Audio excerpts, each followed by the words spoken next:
We looked at our English language learners. It was very clear that we were not meeting their needs. And so the goal of the ELL Guiding Coalition was to bring campus and district leaders together to really bring the community together to elevate our collective commitment to our English language learners and to find a way to make sure that their needs were being met and that they could be part of our big vision of every student, that we made sure we were capitalizing on the expertise of people in our district so that we could really fulfill our promise to our students. So in terms of trying to get them on board, that wasn't really a challenge. It was really just giving them a platform and a system that would help them to get on board and to really be able to move forward clear goals, clear action steps that had clear measures of success. So I think there were lots of great things already happening in the system, but the Guiding Coalition was really bringing everyone together, getting us on the same page so that everyone knew what their particular part was to play in achieving success for our English language learners.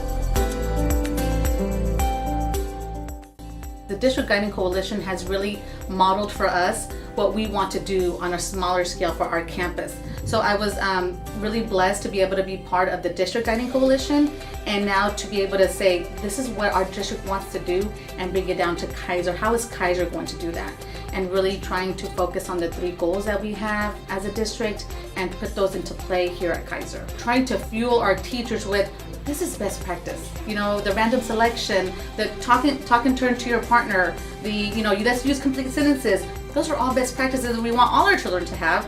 So the fact that we're saying these are best practices and it's not just for the ELL student, I think has really taken the burden off. Some of the wonderful changes that I have seen have been our teachers really personalizing their language and content objectives. They have really taken ownership of them. So then in turn, our students are really owning their learning, and they're actually able to tell us what they're doing and how they're doing it, because the language objectives are so aligned with the content objectives. And so we decided to begin a task force.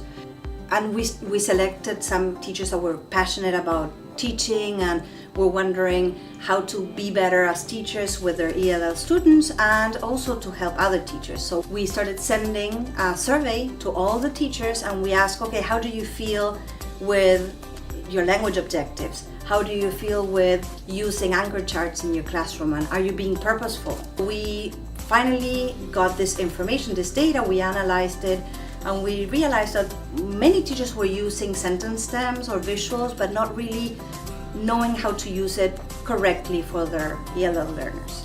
So what we did from that, then we first trained our task force and then became trainers in our campus. And we started seeing that everybody was using sentence stems, anchor charts, visuals, and our students started growing. So implementing a TOT where we are training their teacher leaders to come back to the campuses and train the rest of their staff on different strategies, and so that's also helping them as well. Things that I'm very proud of is creating a culture of inclusiveness for our ELLs. It's building that sense that the students belong to everybody, no matter who they are on a roster, and I think that that's one of the biggest impacts that I've seen throughout the district. Recently passed an initiative where all teachers are going to take 6 hours of ELL type of professional learning during the summer, and that is the first time that's ever happened in our district. So again, it's taking that initiative and saying, hey, these are all of our students and we are all going to work to make sure that they are being successful. We are also just passed an initiative that we're going to pilot a 2-way dual language at our campus, and so it's again shifting the mindset of we're taking a language away to now we're building and making sure that they're bilingual and biliterate. So there's been a definite culture shift in our district, and I really think it's part of the ELL Guiding Coalition.